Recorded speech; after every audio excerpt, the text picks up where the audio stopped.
We're going to let you guys introduce yourself, and we will start with you, madam. Yep. Good morning, everybody. I am Tenika Griggs. I am the Director of External Affairs for the Michigan Black Business Alliance. Good morning. Tenika Griggs. Yes. Thanks for having me. I'm Dwan Dandridge. I'm the CEO at Black Leaders Detroit. All right. Tosh, we'll start with you. Tell people how you got involved initially into the Black Business Alliance. Of course. So I was previously the Deputy Director of the City of Detroit Civil Rights Inclusion Opportunity Department. In that role, or in that department, Charity actually led that department maybe about 6 years ago, and I had just started there. Wow. Yep. So she was a big advocate for me as I went on to my journey to become an attorney. So she actually sponsored or supported me in being motioned in by Mike Duggan to practice law in the state of Michigan. And then I, once Duggan's administration was over, I kind of transitioned into the Michigan Black Business Alliance with Charity. And it's been how many years for you now? I've been with Michigan Black Business Alliance since March. Since March. Yeah, so fairly, still kind of new. That's excellent. Well, congratulations. Thank you. Yep. You start to embark on you're halfway there, right? Yes. To the 1 year anniversary. Yeah. Tell people what you do with your business. At Black Leaders Detroit, pretty much what we do is we provide access to capital to entrepreneurs of African descent working in the city of Detroit. So we service the nonprofit and for-profit sector, and we do that primarily through grants and no-interest loans. So the way Charity used to describe MBBA is like they were the connector, the plug, and I would say we're the pot, right? Wow. So like we are the pot of money. We've deployed close to $8 million so far to entrepreneurs of African descent since we started. What happens to the windfall when there's money left over at the end of the year for a nonprofit? What happens to that capital? You put it towards operations for the following year, oftentimes, right? Like you're gearing up for the next year. And, you know, if nonprofits are running successfully, we like to have 3 to 6 months of operations capital, like on hand at a time. We deploy money. And I like to tell people we don't sit on money. When we get it in the door, we try to get it out the door in the hands of the entrepreneurs because we know they need it. But, you know, to make sure that we're able to be okay and continue to function. And, you know, one of my primary roles is to raise money for the organization. Really? Gosh, that's the hardest.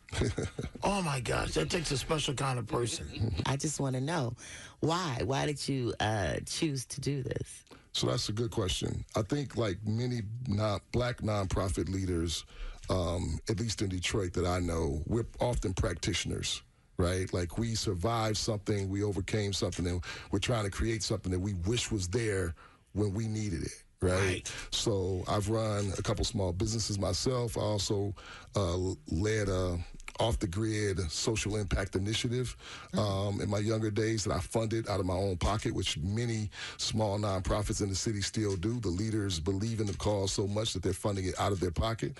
And when it was time for me to scale my business, and when I ran out of my own money to run the social impact initiative, there was no pot that I had access to. Right, we're still seeing black for-profit businesses still struggle to gain equal access to capital in the city as black as Detroit. So instead of crying and saying, "Hey, somebody fix this," we figured, you know, like if we really believe in it, why don't we fix it ourselves? And why don't we create the thing that we wish was there? And you know, this week is like what our biggest event annually. To talk about fundraising, Mason. One of the things we've done, this is like year 6 for us, is we put on a bike ride. In previous years, that bike ride was from Detroit to Mackinac, a 7-day ride. Well, if you think that's something, last year I rode from Black Wall Street in Tulsa, Oklahoma to Wall Street in New York. Right? No kidding. Yes. Oh, my gosh. Yeah. Oh, my On goodness. a bike or a bike? On a bicycle. A bicycle that you with the pedal. pedal. Yes. Where the bell? Yeah, I not got to an find the e-bike. bell, hit the bell, hit the bell. Lord. Well, He gets, wait a minute. He gets, doggone you, Angie. That's, well, I mean, how many days was that? so the ride across country, it was 40 days. So we rode 35 of those 40 because we would ride 6 days straight, not 6 days nonstop. We would ride about 60 miles on average. And we'd, you know, camp out in a hotel, eat a good breakfast, and take off the following morning. But there was 35 days of riding, 40 days in total.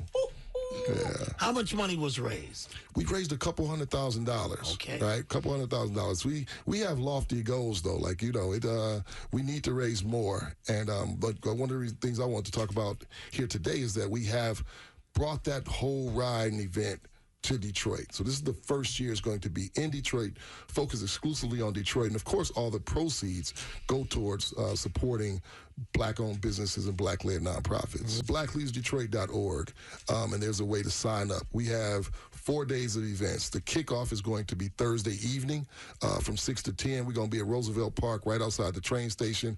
And this is where people that don't ride seriously but want to get involved can come, right? Yeah. If you want to do a slow roll style bike ride, Jason Hall from Detroit Slow Roll is going to lead that.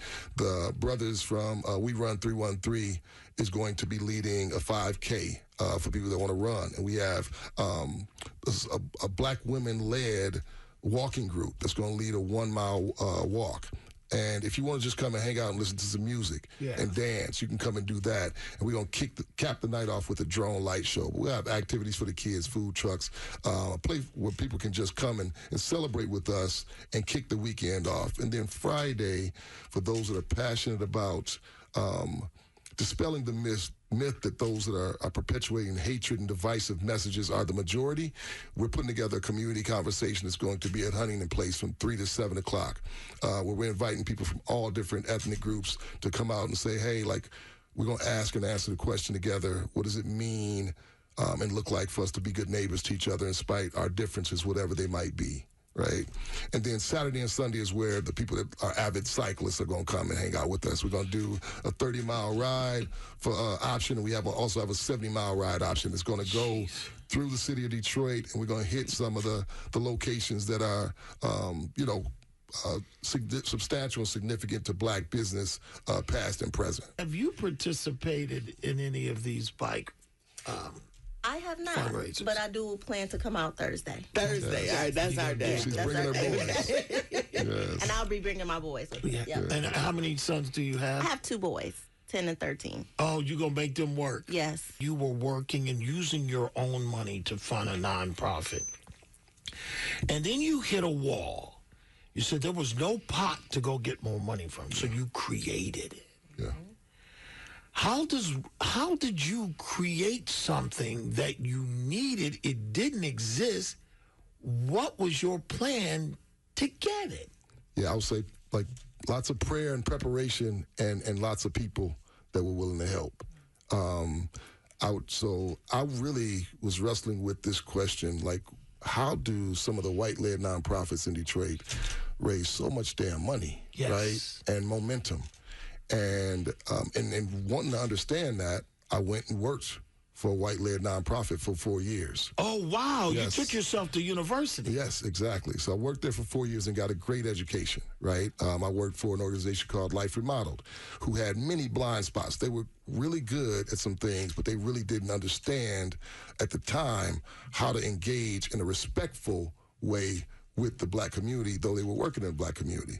So I was able to bring some education and how to, like, properly and respectfully move in the Black community.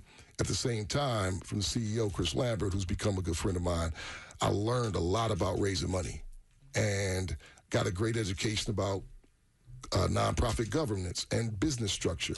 And took that and started Black Leads Detroit, right? And we created this thing, and when it was time for us to figure out how to do a no-interest loan, because that's what we do, I knew we were going to do it. I had no idea on how. I was fortunate enough to cross paths with a gentleman named David Contour. David Contour is the executive director of Hebrew Free Loan. So Hebrew Free Loan, they have these organizations all over the globe. The one in Michigan's been around for 130 years now, providing no-interest loans in the Jewish community. And when David found out that I was trying to create that for the Black community, they became an open book for us. Wow. And shared all of their, means and ways of operation. We took what we learned from them, we tweaked it a little bit to make it a better fit for us. There were some things that they practice and the ways that they operate that just wouldn't have translated well for our community. So we, tweaked that a bit, rolled it out, and so far we've executed 255 no interest loans to entrepreneurs of African descent since 2022. That's beautiful. I went to several high schools. I'm one of those guys. So I went to Redford. I went to Cody. I went to Denby. Left Detroit and went down to San Antonio, Texas, and went to a school called Theodore Roosevelt there, and got kicked out of all San Antonio high schools. Really? Yeah. So were you a trouble Yeah, were you a bad kid? I was a young black man that grew up in Brightmoor in my teenage years. Okay. Right? So and the reason it's fascinating. Yeah, right. You start talking money. Yeah, that's why I had to ask. Dealing with people of cross sections, ethnically. When you start doing that, you had to learn a discipline of That's where I was patience going, yeah. and love on such a rocket level from where you came from, where it was easier to confront me and just threaten me. Yeah.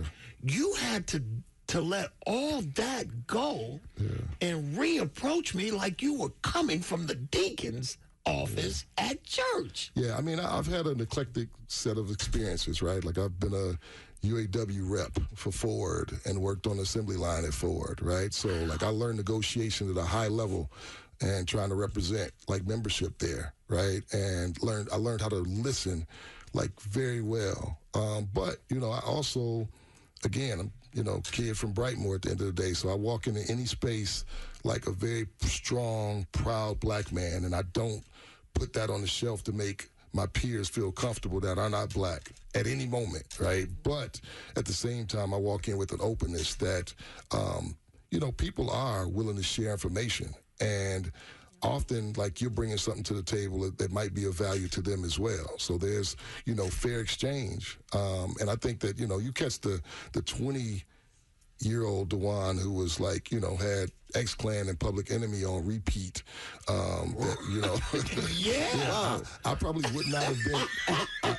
I would not have been open to like some of these relationships, right? Right. Like, that's what we're. Yeah. So I would say the thing that inspires me most is like my faith, right? So anything that I do that's worth talking about is rooted and birthed from my faith, right? And I am a person that tries my best to follow Christ and love the Lord with all my heart, mind, soul, and strength, and love my neighbors like I love myself. I do it. I don't do a decent enough job, but I'm trying. Right, so that's what inspires me for the most part. Okay, you keep your trying over there, because you're knocking down walls, moving mountains. That's amazing, and what you do. Attorney, you went to what high school? Cass Tech. Yeah, really, a gas technician. Did you always want to be a lawyer? I did not. Come a little closer to that mic. I did not. I actually what did you want to be? A police officer. Really? Yeah, I know. And as I kind of went through trials and tribulations, a lot of family members were getting locked up and things of that sort. And I said, you know what? I think I'm going to try this law school route because I want to become a criminal defense attorney. Yep. You then get into the Duggan administration, working with Charity Dean. How did you approach that? So that was right after I graduated law school, and I was looking for employment. And you went to law school where? I went to Cooley Law School. Okay. Yep, I went to Cooley Law School. Yep, so that's kind of how I got into the city, just looking for an opportunity while I waited to take the bar exam and pass the bar exam, and Charity gave me that opportunity. This is home for you? Yes. And you went to Cass Tech. What did you learn most from working in government, as we heard? What did you learn most from working with government that you bring to the Black Alliance? I think it's the understanding the policy and the processes that happen within government and what those opportunities look like and what's actually lacking for the Black community. For people who are actually trying to get opportunities and get contracts, I'm able to say, these are the ordinance that exist. And these are the barriers that are there, and this is what we need to do to fix those things. So I kind of come from a space of being able to know what's out there and how that's impacting us and what we need to do to be able to make that work. The two of you, I mean, you can't get caught. You can walk around talking all kind of stuff. Yeah. As long as they got you two, because y'all ain't going to let nothing slip through the cracks. Not because it's the right thing to do. It is the right thing to do, but you're both passionate about doing it. Yeah, And 100%. that's who you want as a team. Give me your closing thoughts. I'll start with you, attorney. Well, I do want to thank you guys for having us here today. I do want to make sure that everybody comes out this weekend. I will be there Thursday. For the slow stroll. Yeah. Tell them where it is again. We're going to be at Roosevelt Park, right outside of the train station. And for everyone that is listening, please make sure you follow our socials. Check out our website, blackbizalliance.com. We have a couple of events coming up as well. We have an all-member meeting that is the first Monday of every month. And we also are preparing for our annual holiday party, which this year is December 17th. And the theme is Black Businesses Are Superfly. So it's a Superfly theme. Wow. That's hot. Okay. Okay. I tell my dog that every day. She wears this coat. I know it's hot. You got that super fly coat on. I know you wish you could take it off. That's beautiful. That's beautiful. Give me your closing thoughts, man. So if anything that we said resonated, there's a way to plug in and tap in with us at Black Leaders Detroit. We have done a decent job raising support from foundations and philanthropy, but our long-term dependence is on you, the listener, everyday people. We ask you to donate $1 a week. Our goal is to get to 1 million people. How do you do that? How do you donate that? Yes, you go to blackleadersdetroit.org. There's a donate button, and the options will come up to donate $1 a week, $4 a month, or $52 a year. We're trying to get everybody that believes in fairness to join us on that journey in creating it. So we welcome and invite everybody and thank Metro Detroit Black Business Alliance for sharing spaces and giving us an opportunity to come and hang out with you all, and y'all for sharing the space with us as well.